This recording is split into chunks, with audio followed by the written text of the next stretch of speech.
Il est 8 heures, c'est l'heure du premier journal d'information ce matin sur Studio Kalita, relayé sur les ondes de Radio J à Paris.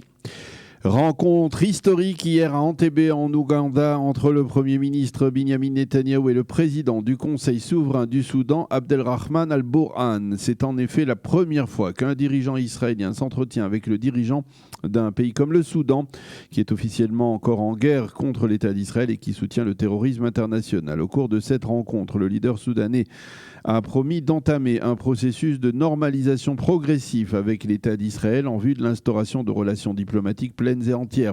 Il a également été question lors de cet entretien qui s'est tenu dans le palais présidentiel à Entebbe, donc en Ouganda. Il a été question également du survol de l'espace aérien soudanais par des avions commerciaux de lignes commerciales israéliennes en direction de l'Amérique latine ou revenant d'Amérique latine, d'une démarche importante qui permettrait par exemple de réduire de plusieurs heures la durée de ces vols aériens d'Israël vers le continent sud-américain. Pour mieux comprendre le but de cette rencontre, eh bien, il faut savoir que le Soudan entend sortir de son isolement diplomatique actuel et aspire à se rapprocher de l'Occident en général et des États-Unis en particulier. Les Soudanais veulent en effet voir les Américains retirer le nom de leur pays de la liste des États terroristes. Et il semble donc que ce rapprochement avec Washington passe par une reconnaissance d'Israël et par un rapprochement avec Jérusalem. Côté israélien, on ne dément pas cette approche, mais l'on explique que le Soudan est un grand pays musulman qui aspire aussi à se rapprocher de l'État d'Israël pour diverses raisons.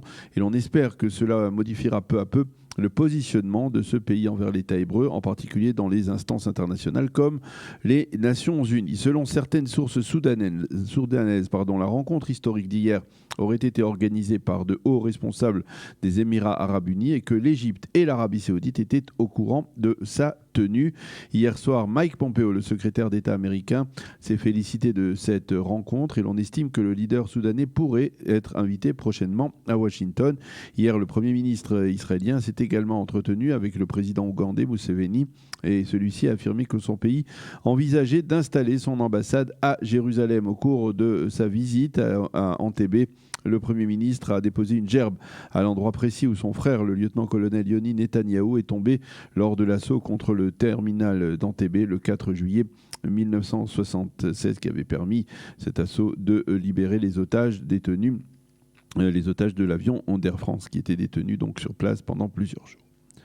Le ministre israélien de la Défense, Naftali Bennett, s'envole aujourd'hui pour les États-Unis. Ce sera là sa première visite officielle dans la capitale fédérale depuis son arrivée au ministère de la Défense. Il doit rencontrer à Washington son homologue américain Mark Esper et débattre avec lui en particulier des dossiers sécuritaires régionaux à l'ordre du jour comme l'omniprésence iranienne en Syrie. Mais côté israélien, on estime que la visite de Bennett aux États-Unis précisément maintenant a un autre objectif plus immédiat, tenter de persuader les responsables de l'administration Trump de lâcher du lest dans la mise en application du plan de paix de Donald Trump et permettre par exemple à Israël d'instaurer sa souveraineté sur la vallée du Jourdain ou peut-être aussi sur certaines des localités juives de Judée et Samarie, et ce avant même les élections du 2 mars prochain.